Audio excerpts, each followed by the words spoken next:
He who can reveal secrets. According to the Bible, Joseph ruled Egypt as the Pharaoh's top vizier and bought up all the private land in Egypt from the starving people. Then he taxed them out of 1/5 of their income. Was Joseph the chief vizier of Pharaoh and Moses, who negotiated the peace agreement allowing the Semitic Hebrew Hyksos people to settle in the Egyptian-controlled land of Canaan? The Hebrew connection to the Egyptian pharaohs is further revealed in the biblical story of Moses. Many years ago, in a land called Egypt, there lived a very mean king. Egyptian kings were called pharaohs.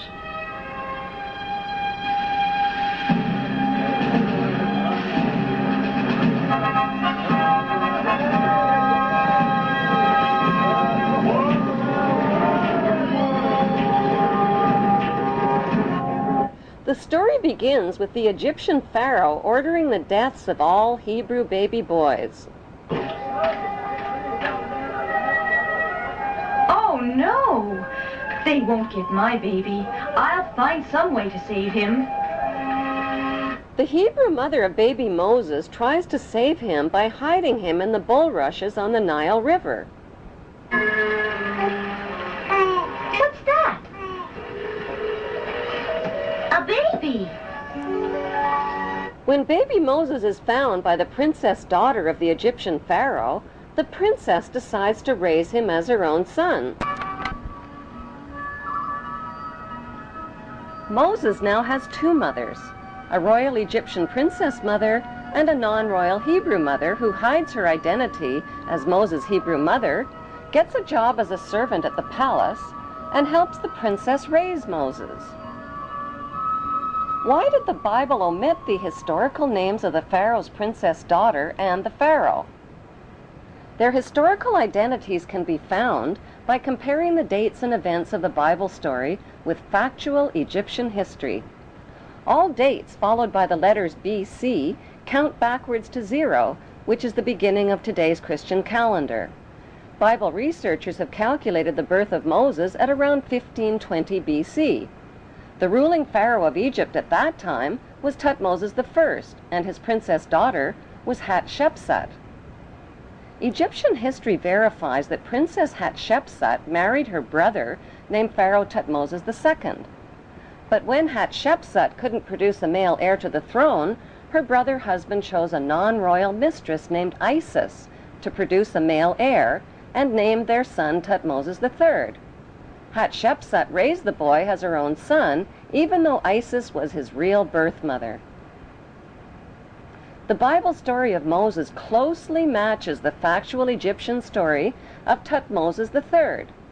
Even the names Moses and Thutmose are almost identical.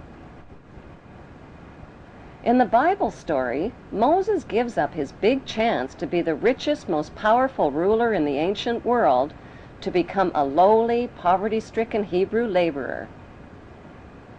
But wouldn't becoming ruler of Egypt and Canaan have been the most intelligent way to help his fellow Hebrews?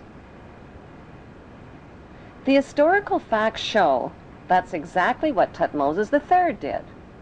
Once he grew up to become Pharaoh of Egypt, Thutmose III organized military campaigns with his mighty armies and chariots and defeated the enemies of the Hebrew Hyksos who had settled in Canaan.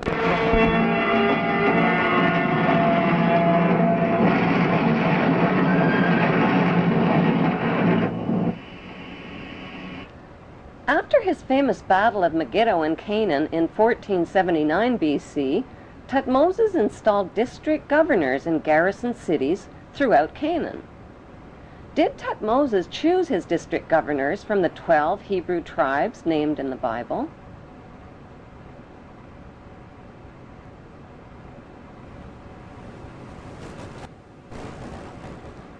Is it just a coincidence that today's Temple of Isis, located on the Isle of Philae in Egypt, has the same name as Thutmose's mother? Some suggest that Thutmose III built the original Temple of Isis to honor his Hebrew mother, who was named after the goddess Isis, and that the temple was later restored by the Ptolemy kings. An inscription inside the temple identifies Isis as the mistress queen of Egypt. Today, Tutmosis III is immortalized in stone in the corporate city-state of London, right next to his Egyptian obelisk honoring the pagan Egyptian god Amun. Why has UNESCO and others spent billions of dollars and years of labor moving the massive tonnage of the Isis temple and obelisks honoring the pagan god Amun? The answer lies within the continuing Bible story. After the Hebrews settled in the land of Canaan, they renamed it Israel. Their king, King David, reigned for 50 years. Egyptian history reveals that Pharaoh Susenes also ruled Canaan for nearly 50 years, at the same time as the biblical King David. Both battled the same enemy called the Sea People or Philistines.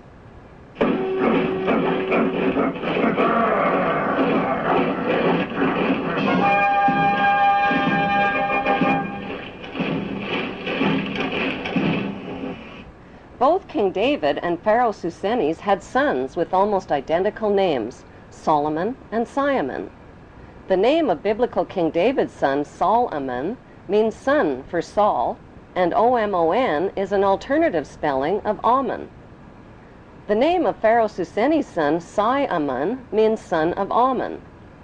Simon and Solomon reigned at exactly the same time and fought the same enemies in Canaan, called the Mitanni, the Hittites, and the Philistines. Pharaoh Simon's documented battle with the Philistines in Palestine and his capture of the Canaan city of Gezer clearly proves an ancient alliance between the Egyptians and the Hebrews.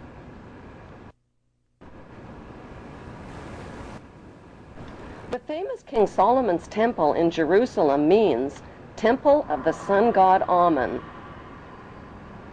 According to the Talmud, King Solomon used the dark power of his magic ring to conjure up demons to help him build his temple.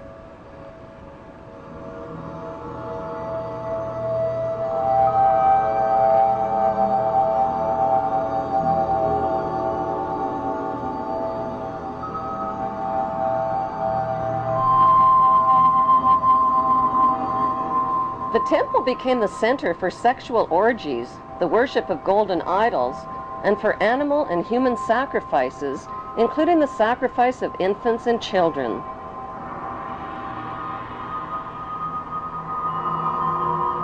The biblical Ark of the Covenant was stored inside King Solomon's temple. The Ark had 4 gold rings built into its 4 corners, each representing the 4 corners of the earth over which descendants of the biblical Abraham are destined to rule. Since archaeologists claim the biblical King Solomon was no more real than the evil wizard Saruman from the movie Lord of the Rings, who built King Solomon's temple?